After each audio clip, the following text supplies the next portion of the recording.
রমজানে যারা গরুর গোশত কিনে খেতে পারবে না, শুধুমাত্র তাদের জন্যই আজকে আমার এই গরুটা নেওয়া।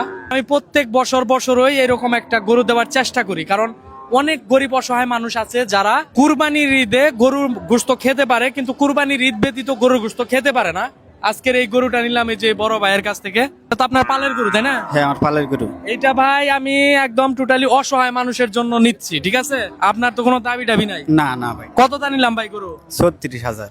36,000 টাকা দিয়ে, আলহামদুলিল্লাহ। যদিও টাকা অল্প, গরুও ছোট, তবে আমার খুব ইচ্ছা যে প্রত্যেক বছর ওই যে অসহায় মানুষদের জন্য আমি একটা করে গরু নেওয়ার চেষ্টা করি। এটা মুরব্বী আমি খাওয়ার জন্য নেই না, এটা হচ্ছে গরিব অসহায় মানুষ যারা আছে, ঠিক আছে, যে রোজা থাকবে, তারা দেখা গেছে যে অনেকেই গরু গোশত খাইতে পারবে না বেশি দামের কারণে, ঠিক আছে। তাদের জন্যই এই গরুটা নেওয়া। উদ্যোগটা ভালো হয়েছে না? হ্যাঁ ভাই, নিছি। যাই হোক, আমি বড় ভাইয়ের টাকাটা দিয়া দেই।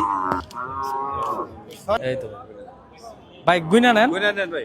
আমাদের সমাজে অনেক অসহায় মানুষ আছে যারা কুরবানির ঈদে শুধুমাত্র একটু গোশত খাইতে পারে। কুরবানির ঈদ ব্যতীত তারা এক বছরে গরুর গোশত চোখেই দেখে না। শুধুমাত্র তাদের জন্যই আজকের এই আয়োজনটা, তাদের জন্যই আজকের এই গরুটা, যাতে অসহায় মানুষদের মাঝে আমি গরুটা বিলি করে দিতে পারি ইনশাল্লাহ। ওকে ভাই। ও আপনি? আমার বাড়ি কালীহাতি। ঠিক আছে ভাই, ইনশাআল্লাহ।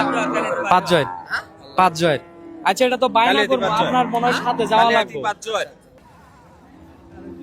আপনারা হয়তো অনেকেই বলবেন, মানিক ভাই এত ছোট গরু কেন নিলেন? ভাই আসলে আমার সাধ্যে যতটুকু ছিল ততটুকু নেওয়ার চেষ্টা করলাম।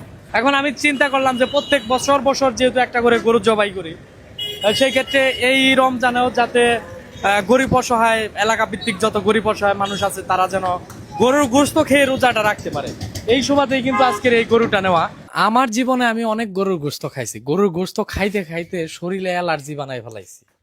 কিন্তু আসলেই আছে কিছু গরিব মানুষ যারা গোশত খাইতে পারে না, যারা বেশি টাকার কারণে দেখা গেছে 1 কেজি গরুর গোশত কিনতে গেলে 700 থেকে 750 টাকা লাগে, তারা তো আর এত টাকা দিয়ে কিনে খাইতে পারে না। সেই সুবাদেই কিন্তু আজকের এই গরুটা কেনা। এটা আমার নিজের জন্য না, আমার জীবনে আমি অনেক গোশত খাইছি, গোশত খাইতে খাইতে আর গোশতের প্রতি আর এতটা ইয়া নাই।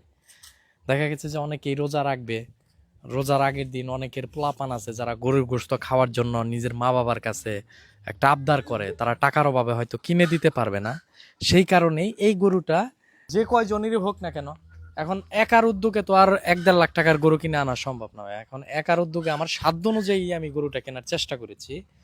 সবাই ভিডিওটা একটু বেশি বেশি করে শেয়ার করবেন, আর সবাই আমার পেজ অ্যাক্টিভ থাকার চেষ্টা করবেন, আর দোয়া করবেন আমার জন্য। দোয়া রইল আপনাদের জন্য। আপনারা যে যেখানেই থাকেন ভালো থাকেন, সুস্থ থাকেন।